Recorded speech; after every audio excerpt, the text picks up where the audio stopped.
For several episodes, we focus on bringing teams and players celebrating their milestone moments. In our latest edition, we take a look back at the challenging journey of the Alaska team that served as a momentum shift leading to its Grand Slam campaign. Three of these key players are gathered together straight from the United States, so let's try to bring them on board. First, he used to play for the Alaska team briefly but made quite a good reputation when he was the high-scoring flashy import of Pepsi-Cola in its early years in the PBA. So let's all welcome former import Derrick Hamilton. Also with us here today is considered to be one of the greatest ever imports to play in the PBA. He's a six-time champion. All of them, he was able to earn franchise honor with Norman Black. So let's all welcome Sean Chambers. And last but not the least, a regular fixture in Down to the Wire podcast, he spent the past few days observing in the NBA Summer League while looking for imports to play for TNT in the coming season. So let's all bring in, welcome back, Coach Jojo Lastimosa. And last but not the least, we all have here a champion player as well from Red Bull Barako, and let's all bring in Antonio Lang. Hi, Tony. How you doing? Good to see you guys. Great to be here. It's been a long time since I've seen JoJo and Sean and those guys, so it was a blessing to see them in Las Vegas. And thanks for having me.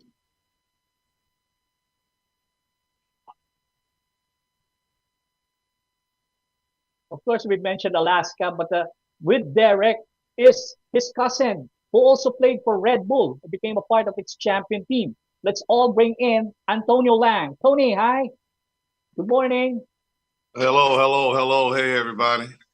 Miss the Philippines. Miss all you guys. Happy to be a Hi. part of.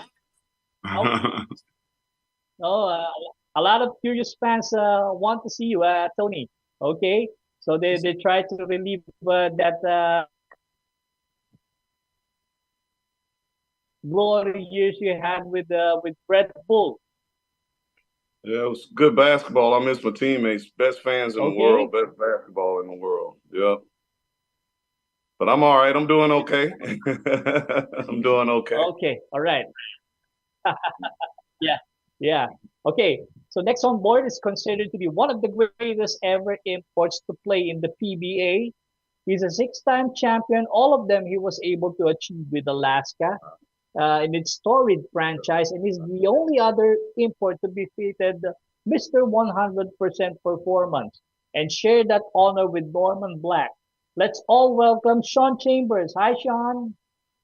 Hey, how are you? Good to be here. Glad to share this screen or this podcast with some of the guys that I respected the most. I'm glad to see Derek, glad to see my guy Tony Lang, and of course, JoJo. We have stayed connected for all these years. So yeah, happy to be here. Willing to answer any questions that's out there for all the Filipino fans. So marami salamat po. Oh, nice, nice, nice. Very Filipino. Okay. And last but not the least, a regular fixture in Down to the Wire podcast. He spent the past few days observing in the NBA Summer League while looking for imports to play for TNT in the coming season. A PBA great and one of the best players ever, but is now acknowledged as the champion coach of the TNT Tropang Giga. Let's all welcome back Jojo Lastimosa. Hi, coach. Hey Ray, how are you? Man, we got a double treat today with Derek and Antonio together. Yeah, indeed, indeed. So let's start the ball rolling, gentlemen. First, I have to ask some Alaska questions. And so, year 1996 was a banner year for Alaska, and we all knew what happened. But I'd like to ask the first question to Derek Hamilton. Derek, yeah, you previously played with another team, but what's with the Alaska culture that you love the most, Derek?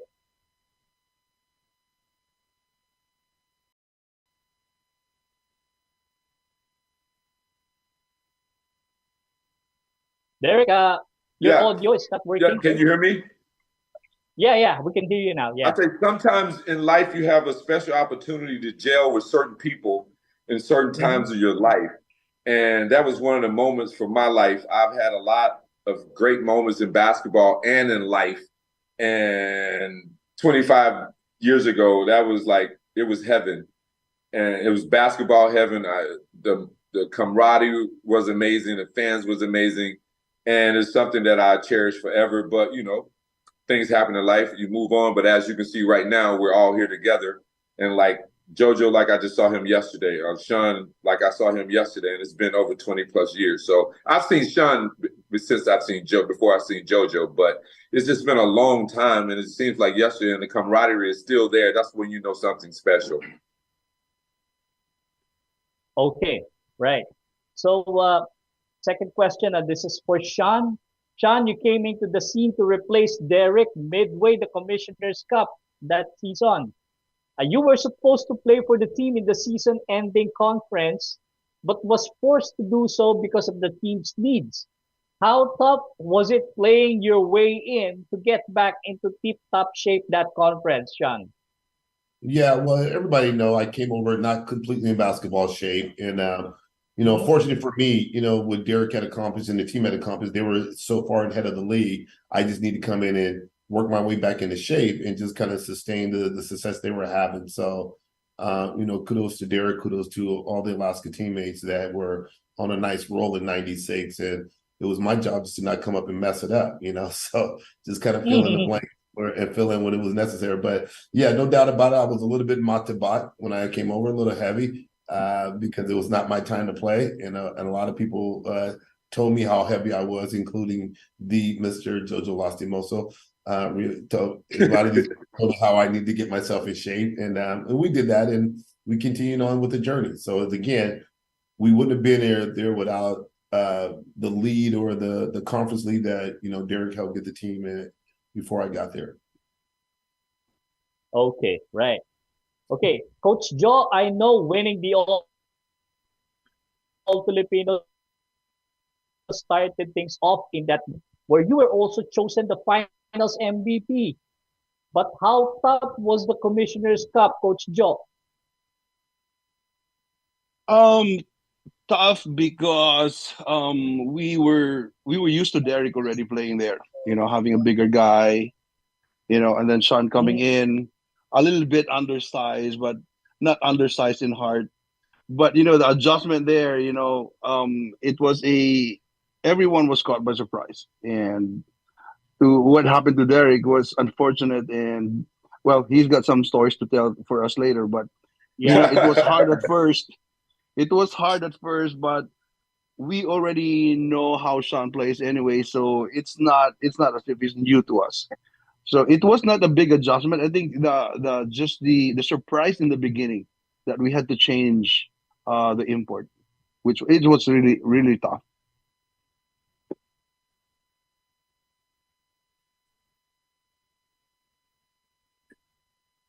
Okay, right. Sean coming Shell who's pushing Alaska to the limit. And then can you consider it was probably the toughest challenge you faced in the 1996 season, Sean? Um, yeah, Kenny Redfield had a hell of a turn series that year, and we had some. Like again, JoJo said, it was just an adjustment because being that Kenny was kind of the big import, and they had kind of a big lineup with Benji Paraz and Jolly Escobar, and then it was a tournament like a series that Shell kept hitting a big shot every other game. So the game were going back and forth, and everybody can remember the Richie Tixon shot that kind of helped propel them to one game. And but then when it got Yeah. to the game seven, it was true Alaska heart. We were able to just outwill them for the game seven, and so, but it was definitely probably one of the toughest series I've ever been a part of, besides the '95 series with San Miguel.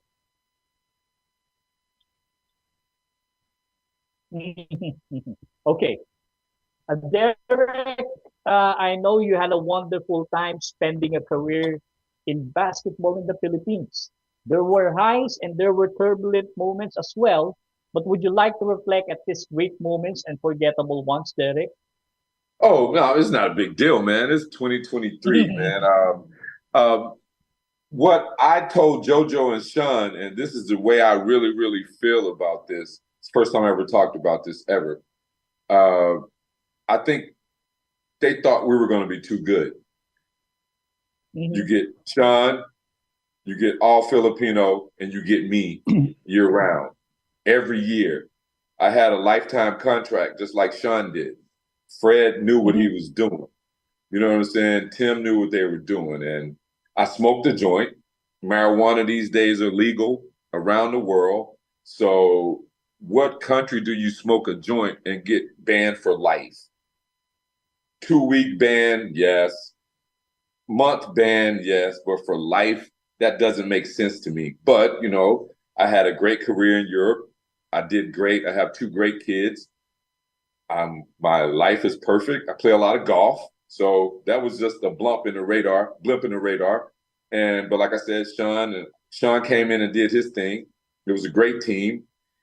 But boy, I would like to see the next 6 years if they let us do what we were doing. It would have been something you never would have written about in Filipino basketball. That's just my opinion.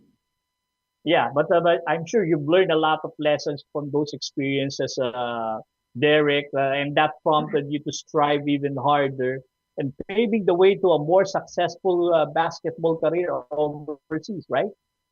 No, not at all. It didn't. It was not a. It was nothing to me. I think it was way blown over proportion, and I'm not going to fall for you saying that. And I say that in the nicest way. But no, it didn't teach me anything. It taught me that people are their rivals that they don't want to see do what they need to do and be successful. I mean, I'd rather somebody smoke a joint than drink 10 bottles of liquor. That's just my personal opinion. That's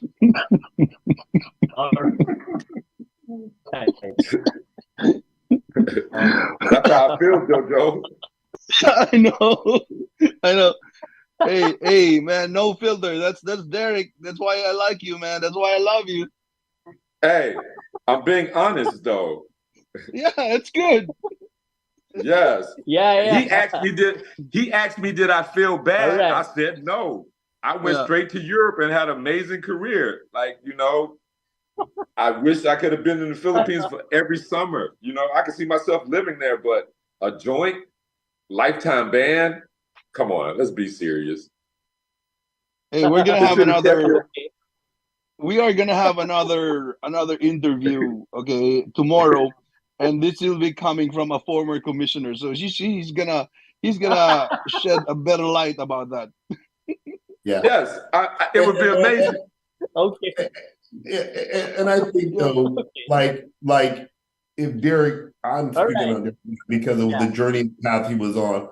I'm sure, like Derek said, it was a bump in the road.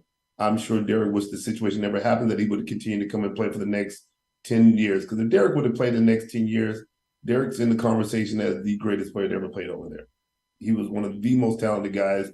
He was a Bobby Parks with a jump shot and a Bobby Parks athletically, skill-wise, and most importantly, you know, unfortunately for Derek, is that when your teammates love you in the Philippines, that also goes a long way. And everybody had nothing but respect and love for Derek over there as far as when it comes to the teammates and coaching staff. So, yeah, I'm sure it would get backtrack and do it all over again. I'm hoping Derek said he would change.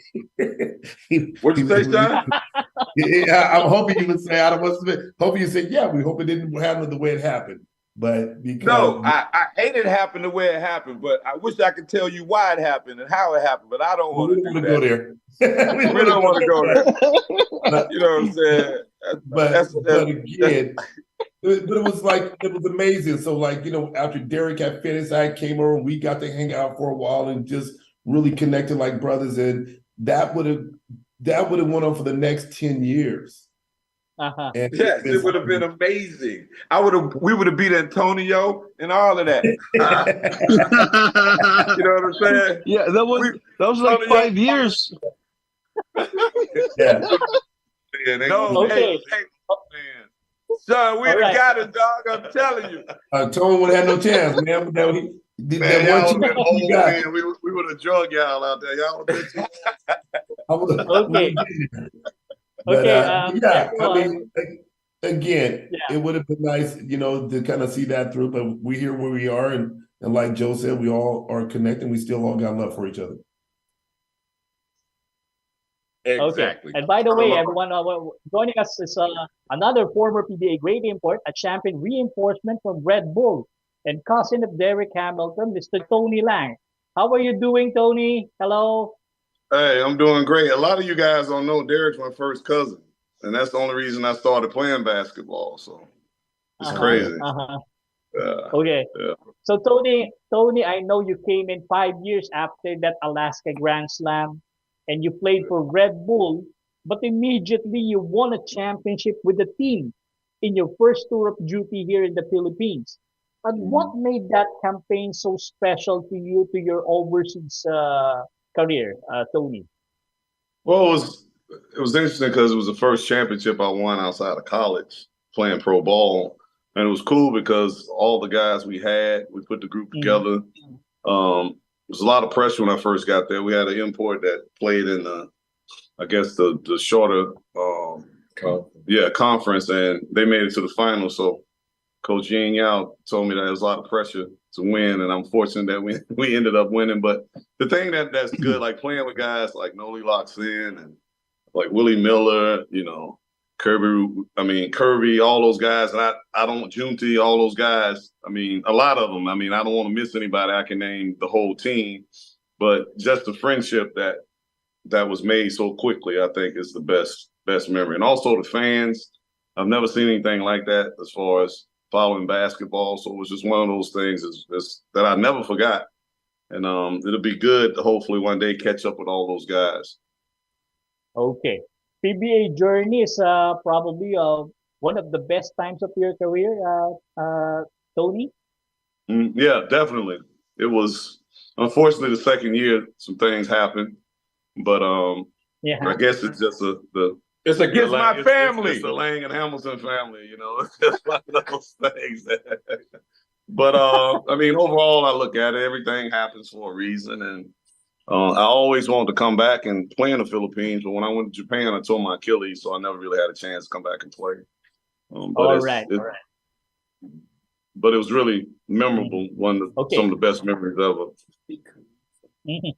Okay. I And must this be is on the for time. I Sean. must be on the time thing with my responses. I keep it, shorter.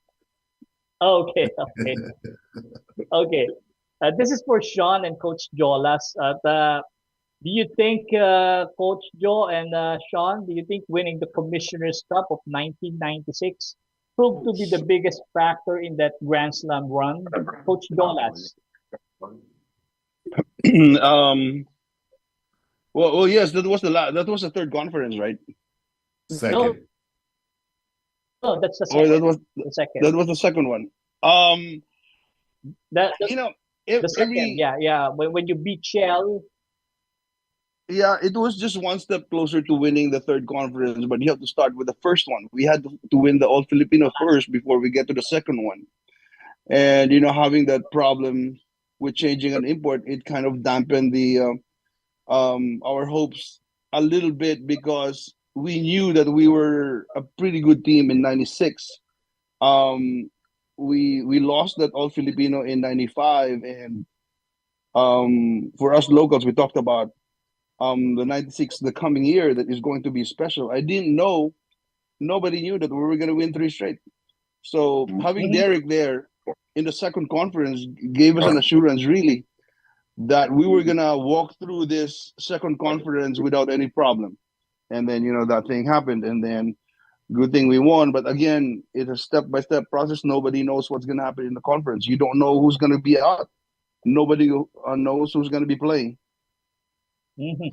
Okay. How about you, Sean? You consider the Commissioner's Cup success as the biggest factor in that Grand Slam run? Well, absolutely. And because we had won the third conference the last 3 or 4 years in a row at that time, right? Mhm. We had won 94, 95, and came back in 96, 97. So we had won the third conference. So we were very confident playing in the third conference when I was showing up. the missing piece was as we were getting stronger as a team with the all Filipino team was finding the right American for that Commissioner's Cup. So we knew we had who we wanted when we got Derrick there finally, you know. So now we were able to fill that second conference. So so like again, the Derrick and the team was rolling. They were on fire. And so when I had to come to fill it, it was like, okay, can we complete this? Again, you know, I was undersized, but like Joe said, I didn't like the heart. But Kenny was a big guy. And so with the other Americans that were over there playing at the same time, I can't remember. I think it was Henry that was there for Ginebra. I can't believe who the other guy was, but once Henry we got James. James Henry was Henry there. James. Henry James. Yeah. So when we were able to win that series in 7 games, the third conference, we knew it was a wrap. We weren't really worried about winning that one. I think we went on a 13-game winning streak that conference. You know. So, All right. so the main goal was trying to win that second conference, and so like I said, Derrick got us there, and I just had to finish the deal. Okay. This is for Derrick and Tony. What's a big factor in your PBA stint, Tony? What'd you say? This is for Tony. Was Derrick a big factor in your PBA stint, Tony? Yeah, actually, when I was a kid, he had a commercial. I think it was with Pepsi. Yeah, that was made in the Philippines, and I thought it was like the best thing ever. I said, "Man, I'm going to play in the Philippines." Yeah. He probably don't even know I remember that. I watched that commercial like once a week when I was a kid. So when I was younger, so it'd be cool. Okay. All right. So Derrick, did you push for Tony to play in the PBA? Derrick? You know, at that time, Tony had won 2 national championships at Duke, played 5-6 years in the NBA. So his career had really surpassed mine. So like he said, I looked up to him like that's my little cousin. He's winning all these games. And now I think he's going to be one of the best young coaches in the NBA. I mean, he does a great job on the sideline. And whatever he learned from around the world, I think he's using that in his job now with the Hawks as one of the lead assistants. Okay. We know Coach Jolas is now the head coach of TNT, but fans here in the Philippines are also curious, what are you presently doing now? And I'm quite certain you didn't shy away from basketball. So let's begin with Sean. Sean, what are you doing now in terms of basketball? Well, currently, I'm actually in Charlotte, North Carolina right now. I'm about to prepare for the girls' championship for the 3SSB Nationals. So I run one of the top programs, women's basketball program in the country, and stay connected with that. And yeah, stay connected however I can with helping out with people like Joe in the Philippines and a few other people, like working with the Phil Select guys out here in Los Angeles, trying to get some players to go play back in the Philippines. Oh, so you've been helping the national team program as well? Yeah, so I was able to do the camp last year with Coach Chot and with Finland Nation out in Orange County last year. And then I'd worked a couple of before that, before Chot was even getting more and more involved with them. So, and then I've been having hands-on with the girls side with the Finland Nation, like a lot of those kids that just won in Jordan, were they in Jordan? Yeah, the girls. They were, some of those kids are, 3 of them are out of my program actually. Oh, okay. Yeah. All right. Playing for the national team right now. I think they're all in Manila right now. Yes. Oh, you were referring to the under 16 team, right, Sean? Exactly. Yeah, I work and put together. All right. Right. All right. Okay. So, Derrick, how about you? How is your involvement in basketball? Man, I'm gonna be very honest with you. I've been so blessed in basketball. Like after I retired, I never knew I had a skill for player development. And my agent saw something in me. He told me, you're going to be very successful.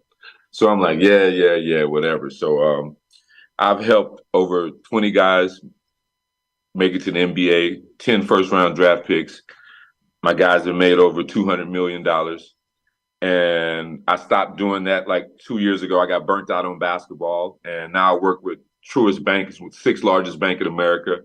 And I'm in the wealth management department, and I work with a lot of athletes and entertainers. I got a son in the NFL. I have another son that works on Wall Street. So I'm super blessed.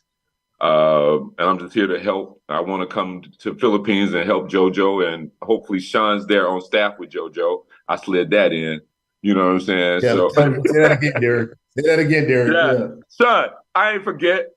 We're trying to bring this back together again, and I think if it does happen and we get Antonio over when he has off season from the Hawks, I think that we really, really can make a mark in Filipino basketball. And I left there under those circumstances, but it's come back under different circumstances and helped JoJo win another championship with Sean there. I think that would be something that would be, you can't make that up. You know what I'm saying? So I've been super blessed and just happy to be here and be alive, pretty much. All right. Thank you, Derek. Tony, Derek mentioned a while ago your involvement with the Atlanta Hawks. Can you specify what is your specific role with the Hawks, right? Well, I've been in the NBA for 10 years. I actually coached Jordan Clarkson in Cleveland. I was in Utah for 5 years as the assistant, one of the head assistants. I've been in Cleveland for 4 years as a head assistant, and I was most recently the head coach of the Summer League, and I'm one of the head assistants with the Hawks. So once I left there, I went to Japan. I was a head coach in Japan for 4 years after I played 5 years in the Philippines. So this is my 19th year coaching. And like I said, I'm one of the lead assistants in the NBA. So it's pretty cool. Yeah. Okay, we won't be surprised if you'll be the head. We're praying that, I'm hoping maybe one day. Okay. Well, guys,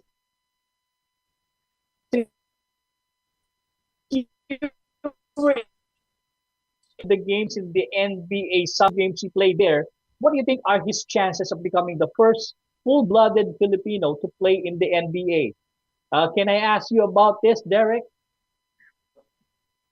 Okay. I'm very transparent.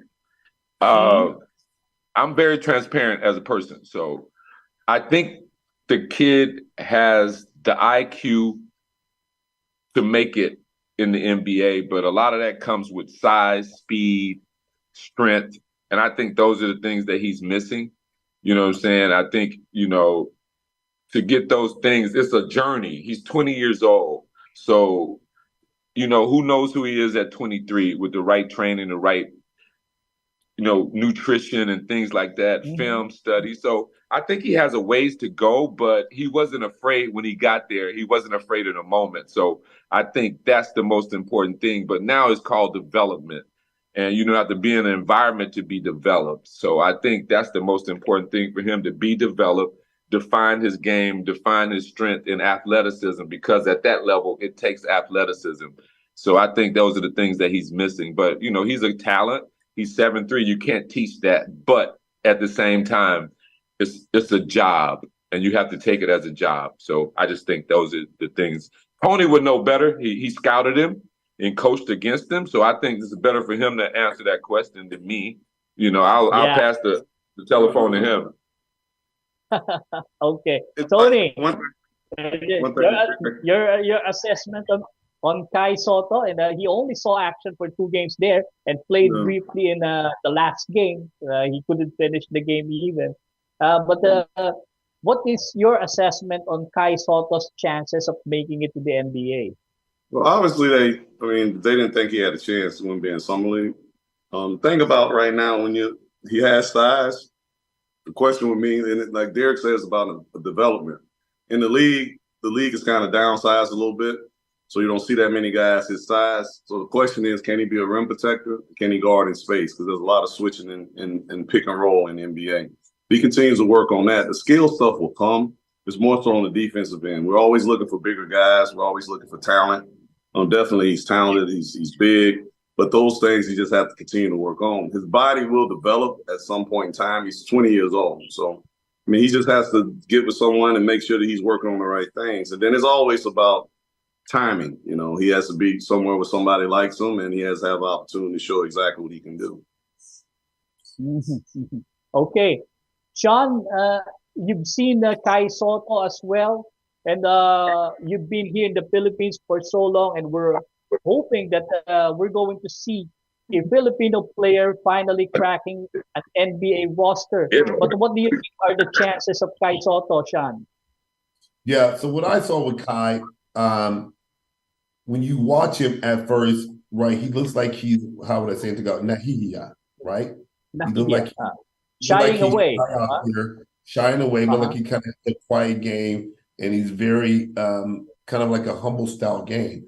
But then within the instinct, I was able to see his basketball instincts. He was able to catch and have quick reflexes. You can see a shooting touch, and then he has that Filipino fighting power or Filipino way of competing when he blocked those few shots. Quick, they were aggressive, and he did it with that I expect to see for somebody that plays basketball the right way in the Philippine culture style. So I think what D Ham is saying and what Antonio's saying is, like, if he just gets with the right people, keep developing. He is 21, 20 years old. The size is tremendous.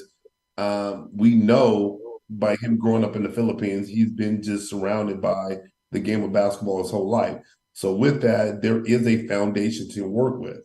So he does have a good base. Now, from that base, if there's anything I would like to see with Kai, and I'm not his management team. I don't know where they're going with it, but I would like to see him get with one place and continue to develop.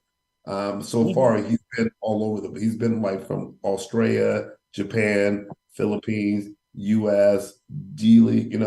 He's been a lot of different places.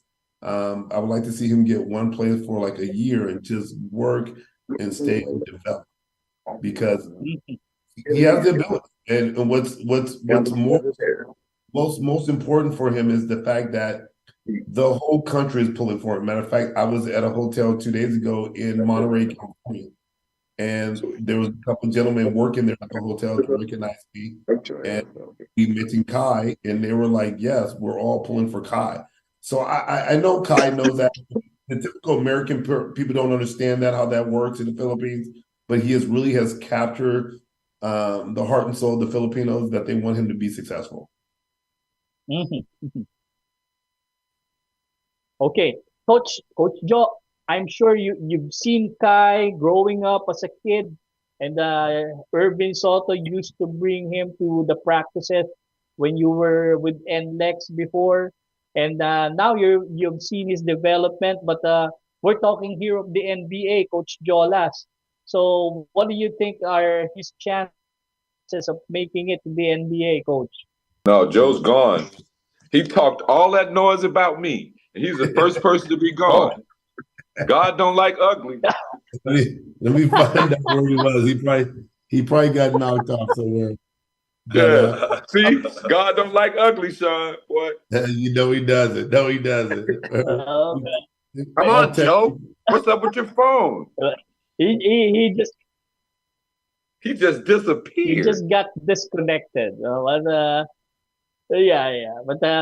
we would love to see you here, Derek, as well as Tony, back here in the Philippines. Oh, Joe, what's wrong with your phone, reconnect with some of them. My daughter called me FaceTime, man. My daughter called me FaceTime. Just show Coach me my Joe. dog. All right. Coach Joe, we were talking about.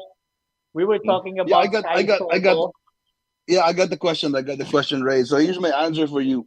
I think Tony mentioned a little bit about the NBA downsizing now, and it's unfortunate what's happening to Kai right now. If Kai was born maybe 10, 15 years ago, or he was 20 years old 20 years ago or 15 years ago, he would have been like a shoo-in in the NBA. And now it looks like being 7-footer, 7'2", 7'3", it's not going to work for you in the NBA because there's just so much switching. But having said that, the only thing that I'll be looking for, Kai, is that I agree with Sean and Derek about their assessment and Antonio, but the only thing that I see with Kai for him to improve really is to get into a team. I don't care which team it is, for us, that he would play maybe 30, 35 minutes a game. He would need to play a lot more minutes and have that opportunity to play and make mistakes and learn from his mistakes. Right now, he's not been doing that. For the last 3, 4 years, he has not been in a team. The last team that he played for, that he played 30 plus minutes, was in high school. So, that's just my take on Guy, that he needs to be in a team that he needs to play a lot of minutes. All right, all right. Okay, right. To wrap things up, I'd like to ask you one by one, what were the biggest life lessons you brought playing in the PBA years after you were removed from your playing career? Let's start with Sean. Oh wow. I what I've learned, or the biggest lessons that I've learned from playing in the PBA, is just a level of commitment, playing for your brothers, playing for your family, and playing for the team and the organization. And always, my mother would say, always do things right. And so because of that, right, the legacy continues. The connection that I have with the Alaska family, the Philippine fans, especially like Mr. Witintu, who I see usually about once or twice a year. It continues to go. So, just grateful that my career was based in the Philippines, and looking for an opportunity to go back and help Coach Jojo in his journey as a team coach and team manager. I'm sorry. Maybe we'll own our own team one day, Joe. That's what we should do. I like that. Get our own team. I like that. Okay. A right. minor league team. Sure. Okay. How about you, Derek? What were the life lessons you brought playing in the PBA years after you were removed from your playing career? That I learned? Yes. Don't get caught. Huh? What'd you say? Don't get caught. He said, keep your PG. Keep your PG. No, know who your friends are. How about that? Know your suppliers. No. Know Know who your friends are. Know your friends. You know what I'm saying? And nothing lasts forever. That's why we're here today. And I'm gonna come back to the Philippines. I'm gonna come help JoJo and his team, and Antonio's gonna come. We're gonna do some good things for some kids and some teams. We're gonna do a lot of good, so it's not over. And Sean's gonna be working for JoJo. Yeah. I'm protesting right now. This needs to happen. I hope this is on Filipino radio, TV, and everything. JoJo, hire that man. You're putting a gun in my head right now. Yeah. Hire that man. Yeah, and I'll add one other piece though, is having pure, authentic friendship, because just like Derek said, we haven't seen each other. We see each other a couple of times, but I haven't seen Antonio since he's left the Philippines. But when you have certain people you just connect with, and it's pure and authentic, and it's like you never missed a beat, like you saw him yesterday, and that's the key. Agree. Who's in your circle? Yep. I ain't have him with me. Tony, you want to answer the question? Yeah, Tony. What were the biggest life lessons you brought playing in the PBA years after being removed from playing, Tony? Friendship. Like, I got a chance. I didn't get a chance to play against Derek. Got a chance to play against JoJo and Sean. They're legends. And I was fortunate. Like I said, I named a few teammates, like from Jay Mendoza, to Jim Torreon, to Otto Augustine, playing against, all those players. It's weird because JoJo thought I didn't remember him. I was like, yeah, I remember when you came back and played, like at the Remdes. It's like, all those guys that were like great ball players. But I was surprised you even remembered me. But that type of stuff, like, and the fans and the love for the game, that's where I think my game took a jump, because a lot of people depended on me and just becoming a leader. And I think I kind of learned that in the Philippines, and I tried to take it on to the NBA. So it's just much love for the Philippines. If it wasn't for the PBA, I wouldn't be who I am right now. Okay. Coach Joe, I know you're a champion coach right now, but as a player, what were the biggest life lessons you brought? that you need to work for everything. Nothing is given easy, and Mhm. I think another thing I learned is that relationships are important and connections are important, and you don't burn bridges Mhm. because eventually you're gonna meet those guys. You're gonna need those guys in the future. So for me, that's those are the two most important lessons I've learned. Mhm. Mhm. Okay. And can I say Okay, something guys, else? it's been a Can I say pleasure. something else? Sure. Yeah, yeah. And JoJo and Sean, I want to apologize for what happened and to take you guys through that. Sean had to come over for fucking eating pies and stuff like that and hanging out. But JoJo, I want to apologize because that did turn your lives upside down for a minute. And I want to apologize to you two guys and the rest of my teammates. Everybody else I don't care about. But to you two guys and my teammates at Alaska, I want to say I'm sorry and sorry that happened and we're here today. So there you have it. I just wanted to say that. All right, all Apologies right. accepted, Okay. D. Apology You'll Yeah, always thank be a accepted. you. friend. The Yeah, only for thing, sure. to be honest with Thank you, you for my clearing things. reply to Okay. that, I want to reply to Derek. I think I can remember. I got really confused why all those things happened, and I couldn't understand why you need to go. Like we're having such a good time, and then all of a sudden, because of what happened, like we're gonna lose you. So I was confused. So Right. I was really sad that you had to go, and now I understand better. I'm Yeah. older, All I'm wiser, so Right, right, all right, right. right, right, right.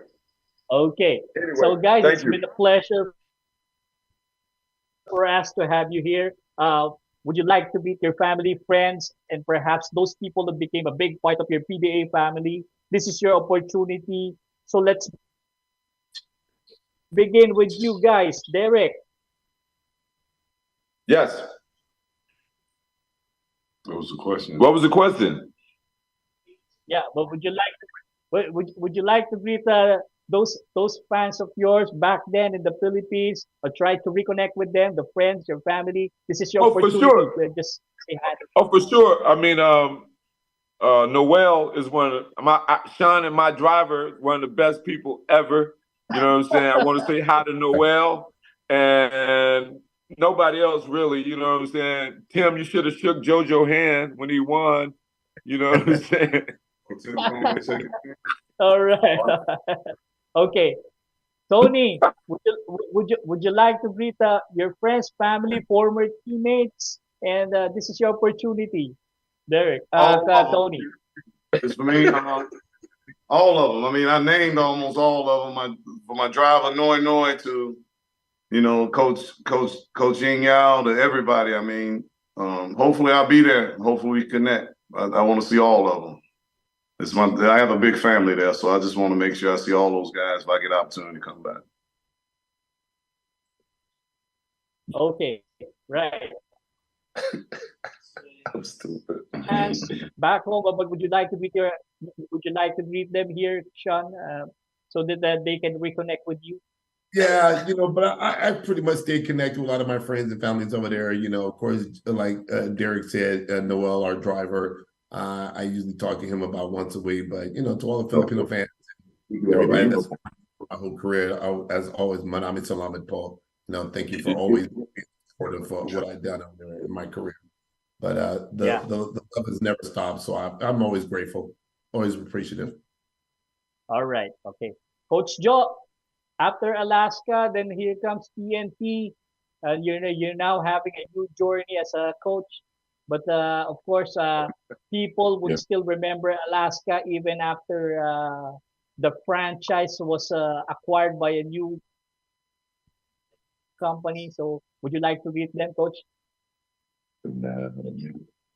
um well, my family is here. Other than my two daughters, they're at home now. Kit and Booty, and you know, I'm just grateful about the opportunity that the TNT management has given me. Nobody ever gave me a chance to actually handle the team.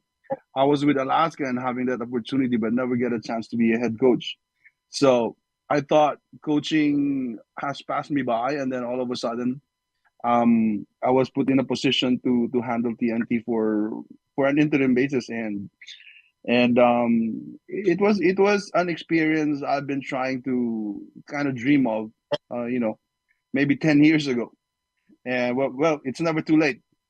So I'm just grateful, and God's been good, and I am blessed. I have friends, I'm still connected with these guys Uh-huh. here in in front of me, and I need all the help I can get, and I'm telling these guys, like, if I have a chance to get them over there and help out the team, then I'm gonna bring those guys over, and I'm gonna need their knowledge, and I'm hoping to convince the Chot and the management to get those guys over, and it's basketball in the PBA is competitive.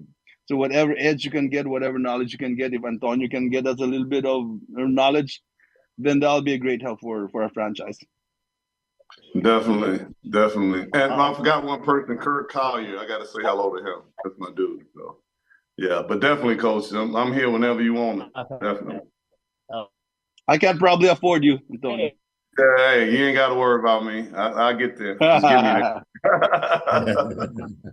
Hey, sometimes when you do good things, money is not the side of it. Yeah. You get the Oh, joy right, of helping. right. You know what I'm saying? So, but everybody Agree, like a little agree, money though, Joe. Jojo. Okay. Son, you just got Some- hired some- on national TV, boy. Son, Yeah, you just got some- hired on national TV, boy. we can sign that. We can ink that in. We can sign that right now. Everybody heard that. Son got hired. It's on and popping. Let's go. I love it, man. Love talking to you guys, man. That's awesome.